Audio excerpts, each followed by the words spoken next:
Hey guys, how's it going? And welcome to the showdown between the Dwarfs led by Grandpa GROMBY and the High Elves who are going to be led by Turin. So without further ado, let's jump right into this match and have some fun. So here in the front line, I do have a couple groups of Ironbreakers, and one of them is going to be the Arwars, the Norgrimling's Ironbreakers. In my opinion, much like the Stearnsmen for the Vampire Counts, these are one of those units that are pretty much good in every matchup. Funny, when you look at their melee attack, you're like, oh, why is it so low? But it's actually simply because their melee defense is so high, 86.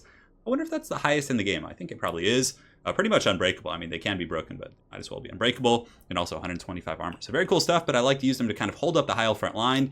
Even against like Swordmasters, who are like the premier, armor-piercing anti-infantry unit, they can hold for a long time. Their blasting charges are very good against Spearmen, and just pretty much a good all-purpose unit here. So we do have two in total. We have the standard Ironbreakers over here, who are going to be wrapping up around Grombrindle. And Gromby, I feel like Gromby's not a bad choice. He's very expensive, but if you kit him down and don't bring all of his abilities, and just use him for kind of the flash bomb, it can be pretty good against high elf lords. So if they have like dragon princes or chariots or anything else coming in, it can be very clutch and honestly game winning if you get a really good flash bomb that lowers them by 76% on their speed. And yeah, he looks pretty cool. And also it's thematic as well, because I know he has some history with the elves. So we're going to be marching in there with Gromby, who's taking some bolt throws to the face. Double runesmiths as well. Each of them is going to be supporting a formation of standard dwarf warriors with great weapons. So I was expecting like white lines or swordmasters, and I mean, even if great open, dwarves do end up fighting spearmen, it's a bit of a wash anyway. So I figured they're a safe bet. So in total, we do have 4 of these standard great weapon dwarves, each of which are going to be flanked by a couple groups of thunderers. So I have one thunderer here and one on the far side to give us some ranged firepower, which is always pretty useful against like the heavy infantry of the high elves. And that's pretty much it for our army. In the back, we do have the Dragonback Slayers as well as a group of Giant Slayers. So the Giant Slayers, they're a little bit expensive, but if there is a matchup, I like to bring them in. Granted, it is risky with archers and stuff like that, but I think they do pretty well here because they can chop down dragon princes, silver helms, pretty good against reavers, and if they have to fight high elf infantry, they can actually do some damage, unlike the other slayers who don't really have the best AP. But Dragonback Slayers are really the better ones because they do have a slowing effect, and any stat or ability that mitigates speed or snares things is obviously the staples of competitive play. So Dragonback Slayer is very, very good. For my opponent's army, he does have Illyrian Reaver Archers and Reaver Archers over here as well. I like that from him. It's going to be pretty good against Slayers, just kind of poking them down. A bunch of the Swordmasters of Hoth, I think in total he has, no, not a bunch, it's actually only 2. Spearmen, 2 bolt throwers in the back, which are actually not a bad choice. I mean, they're going to do okay armor piercing. He's probably going to want to sit them on the Ironbreakers just to kind of wear them down, or maybe shoot at my Thunders with the spread shot. But I don't know, although I haven't had great experience with the spread shot on these guys, but I still think it's a cool inclusion here. And he could potentially snipe my artillery if I had brought some, so that's pretty much it. He does have a Tyrion on horseback who did get some buffs recently. His armor piercing is a lot better than it used to be, so he's a pretty scary duelist with the Feint and Riposte. And he does have a Lore Master of Hoth, so he's probably going to have Tyrion try and kill Grombrindle, which Gromby would normally win, but with Spirit Leech and Earthblood, it could be a different fight here. So without further ado, let's get this show on the road. So the Dawi are going to be advancing down the hills. I'm just trying to square up to my opponent and get the Norgrimling's Ironbreakers in position to throw some of those sweet, sweet blasting charges. And you can see the bolt throwers are actually trying to snipe Gromby, and they're doing some damage. Pretty negligible, though, I would say. Nothing to write home about. Yeah, they're all kind of... He's so short, they're actually all missing him here. But you can see the Rune of Wrath and Ruin is going to be going down on these guys. And on the other side, I think I get a Rune of Wrath and Ruin on the Spearmen, so I can slow down their charge on my Thunders and then allow my Thunders to shoot at these Swordmasters a little bit longer. So the first batch of blasting charges is pretty much underway. So here it comes, right into the face of these Spearmen, and that is going to do some huge devastating damage. Unleashing that Dawi Fury always feels so good. And look at the damage that did. That is just massive, massive value. That's like, 250, 300 gold right there. But the fight is underway. Grombrindle is going to be fighting Tyrion. Feint and Riposte has been popped, so it'd be really cool if they had some synced animations, but I doubt they do. But anyways, Grombrindle and Tyrion having quite a duel, but I think Tyrion does have the upper hand, although that is because of the Spirit Leech, but Gromby is certainly very stalwart and will be fighting back. But the Ironbreakers just destroying the Spearman front line, just doing great work. On the far side, the Swordmasters have collapsed on the Runesmiths and some of my supporting Dwarf Warriors, but you can see the Thunder is getting some very healthy volleys because, again, the Swordmasters have been kind of grabbed a little bit by these Dwarf Warriors. He should probably force path them. Granted, I do have some defenses here in the back with the Dragonback Slayers.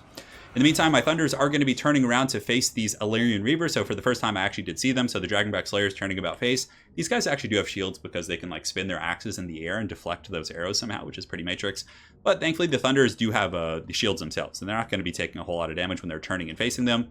On the far side, the Giant Slayers are actually taking some damage from my opponent's skirmishing, so very good stuff there. These Thunders are going to be moving up in a position to try and countershoot them or get in a decent position to shoot the Swordmasters. But the Dwarf Warriors, honestly, holding really well. I mean, I had them fighting against Swordmasters and pretty elite troops, and they do have 30 melee defense and 30 weapon strength themselves, so they can hold for quite some time. So very happy with the Dwarf Warriors.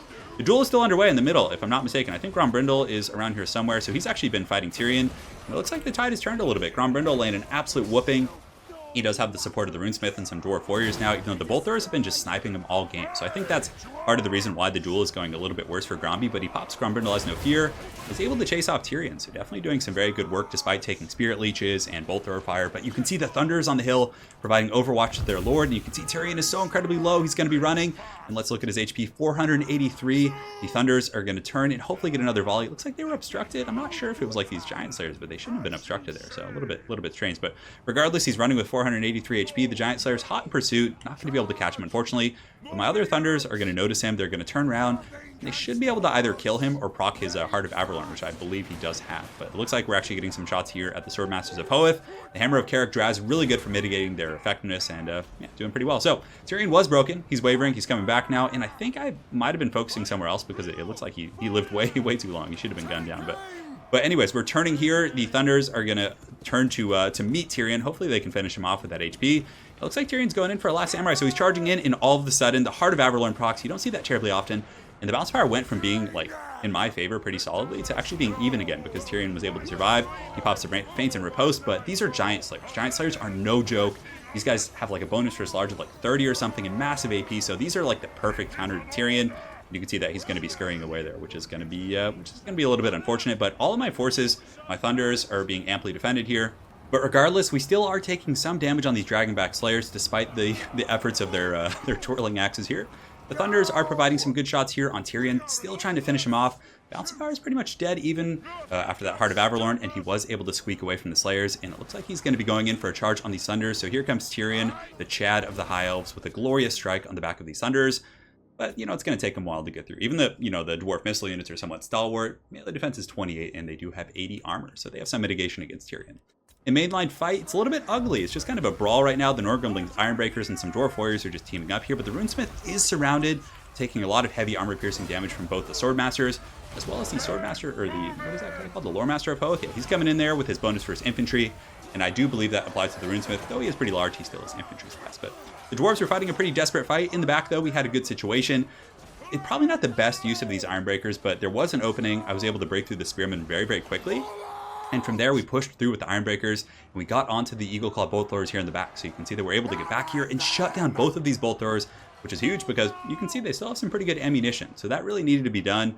Granted, Grombrindle, if I'm not mistaken, still got sniped out by the last few bolts. But up on the high ground, Tyrion did get into those Thunders and was able to, he got caught by the Dragonback Slayers. So he slipped up, got that speed debuff, and then the Giant Slayers and all these guys are just karate kicking him. And my favorite, that's like gotta be one of my favorite animations in the game when the Dwarves like do the flying karate kicks when they charge in. But the Giant Slayers, as well as the Dragonback Slayers, team up to take down Tyrion. So both of us are pretty much leaderless right now, but I think, although we're both like high leadership factions. Normally when the Dwarves don't have a Lord, it's like, okay, we can keep fighting, but the High Elves are kind of the same. You know, Swordmasters of Hoeth, even their like low-tier Spearmen do have very good leadership. So the Archers are kind of skirmishing, trying to pick off the Slayers. In the meantime, though, I'm trying to keep him from doing that by advancing my Thunders.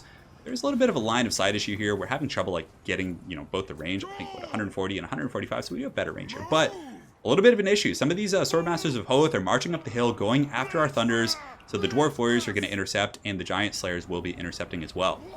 On the low ground, just like I was saying, the Norgrimlings Ironbreakers, one of the better units in the game, just holding against a foe that just outnumbers them, against elite units, and this is like buying me crucial time. Yes, you know, they're getting cut down, but they're still 20 models, I guess. But yeah, like these Swordmasters, if they were like pressuring this hill, I would totally be in huge trouble, but they're holding back a very big tide here, and also buying time for my Ironbreakers to kind of make their way back to the battle. And the Bounce of Power is in my favor just a little bit here. The Thunders, unfortunately, are obstructed, but the Giant Slayers do leap in there. They're going to be dropping some just heavy blows here on these Swordmasters of Hoeth. That's what's cool about them in this matchup. Even though they are like an anti-large specialist, they still have huge AP, so they can actually trade effectively with high melee attack and good armor piercing against these high elf foes. So they're able to break those guys really quickly, which is nice. The Thunders holding firm and blasting away into those Reaver Archers, and they do have the shields, which is, again, very nice. On the far side, the Dragonback Slayers did have to intercept a group of rallying Spearmen, so they're coming in there, and I'm going to take a lot of casualties and damage here because, you know, the melee defense, although honestly on Dragonback Slayers, their melee defense is not bad, but the zero armor, of course, hurts. So when the Spearmen do hit, it's going to be pretty much full damage. But the Norgrimlings Ironbreakers, or not Norgrimlings, but the standard Ironbreakers have returned, and they're putting up a valiant fight against these Swordmasters. Really, I just need to hold these guys in place and keep them busy while the fight up here, I think, is going a little bit in my favor. These Thunders, unfortunately, on the far side, my opponent did a really good job of kind of riding them down with the Reaver Archers, so they're pretty much a lost cause. Hopefully they can retreat back to the mountain halls and enjoy some Bugman's Brew. But over here, the Giant Slayer is still doing a great job. And, you know, these Spearmen want none of those crazy Mohawk Dwarfs. They're going to be running to the hills. And the Slayers do break off those other Spearmen. And this is really good. I had a Runesmith and Dwarf Warriors rally on the far side. So that Runesmith coming back, dropping a Rune of Wrath and Ruin in the fourth quarter here against these Swordmasters is going to be very powerful. So a little bit of positioning here. My opponent just cleaning up. You can see the Thunders on the high ground are going to be shooting down into the valley, picking away at those guys, and the bounce power is now back in my favor, but unfortunately, my opponent did get his Eagle Claw Bolt Throwers back online, so they're shooting at my Dwarf Warriors, who I sent over to finish them, but they do break. That was such a bummer, so this could be really bad. You know, it's going to be giving him tools to shoot my Thunders and deal with my ranged units.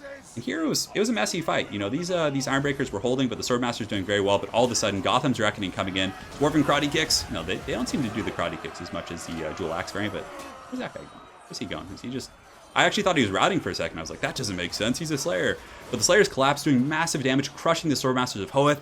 And now they have enough AP to actually get through this Loremaster. Because, of course, that is the problem with Ironbreakers. They don't really have the best AP. But the balance of power shifting back in my opponent's favor. In the back, though, the Dragonback Slayers are able to break off the Illyrian Reavers as well as the Reaver Archers. So, man, just a wild back and forth game. These Slayers should undoubtedly be able to deal with the Spearmen here. Bolt Thrower crews in the back doing pretty good. But now that we do have a good wrap here, these Giant Slayers, I think, are faster. Although the Loremaster does have Foe Seeker, but I think they're going to be able to chase him and just chop him down. I mean, those Dawi are relentless here. And the Ironbreakers holding these guys in place for the most part, it looks like. Or are they broken? It's hard to tell. No, they're shaking, but they're still holding. But they're kind of pinning the Spearmen and the Swordmasters in place. And you can see even these 21 Slayers right here are just putting a massive dent in the Loremaster of Hoeth, just chopping him down. He only has 1600 HP. And the Dragonback Slayers have emerged victorious from their campaign in the hills. They're now going to be marching forward, and I don't think the Bolt Throwers are going to have enough with the Runesmith coming back and some of those Dwarf Warriors. These Valiant Slayers just performing so damn well. You can see the Loremaster of Hoeth is shaken, but the Ironbreakers are just going to surround him. And definitely satisfying some ancestral grudges here, feeling pretty good, but that's pretty much it. Thunder's on the high ground cleaning things up. The Slayers are just cleaning up the Loremaster of Hoeth, yeah. And the Runesmith coming back was enough to seal the fate of the High Elves. So that was a really fun back and forth game. I honestly thought I was pretty much doomed at a couple points when Grombrindle got taken out somewhat early, but the thing about that is he still paid his dues. He got his smoke bomb off. He got Grombrindle has no fear. He was able to really put a huge dent in Tyrion and actually like essentially win that duel in the long run, despite the focus fire as well as the spirit leeches. So he did a very good job. We were able to get Tyrion, but man, that Heart of Averlorn was really scary. I think, is that what it's called? It's something like that. But he was able to heal up like for basically like half his HP, which I was really surprised. I thought he was just going to go out Last Samurai style to those Thunders and stuff, but man, he really came back and made a pretty big difference, broke off a group of Thunders, and was just a menace to society. So Tyrion just causing all kinds of problems for the Dawi, but well, fear not, Grandpa Gromby will be back. The mystical white dwarf will appear when the dwarves most need him. Dwarf Warriors did their job. I really like this composition, using the kind of Ironbreakers here in the front line to really just kind of hold things in place, then allow your Thunders. And those Giant Slayers, though, they both really performed. 113 kills on these guys and 75 on the Giant Slayers. They did take some missile damage from the Reaver Archers, which was pretty punishing, but nonetheless, they still did a really, really solid job. So pretty happy with those guys. For my opponent's army, it was pretty cool seeing Tyrion. Definitely a change up from the more, I would say he's one of the less competitive lords. Alariel's really good, you know, and Teclis is really good as well. They both have really good spells and bound abilities, but he's not bad. I mean, he was able to duel and do some pretty good damage to my Runesmiths, as well as Grombrindle, so he performed well. I did like the Spirit Leech and the Earthblood from the Loremaster. It definitely made these guys very effective. Swordmaster's 221 and 88 kills, not bad, especially since they were taking Focus Fire, but Giant Slayers definitely, like, I wonder which one has a bigger Mohawk. Probably the Giant Slayers, but the Bolt Throwers were an interesting niche pick. They actually did an okay job sniping my Lord. I probably wouldn't bring those, but I guess there are builds in which you could kind of like work them in. I mean, they're dirt cheap, so I guess it gave him some Overwatch and decent kind of countermeasures for my Thunders and stuff, as well as Gromby, so not bad. But anyways, very well played to my opponent, Dotazo. Yeah, Dotazo. Look forward to running into you again on ladder, and hopefully you guys enjoyed this Dawi versus High Elf grudge match. Have an excellent night, guys, and take care.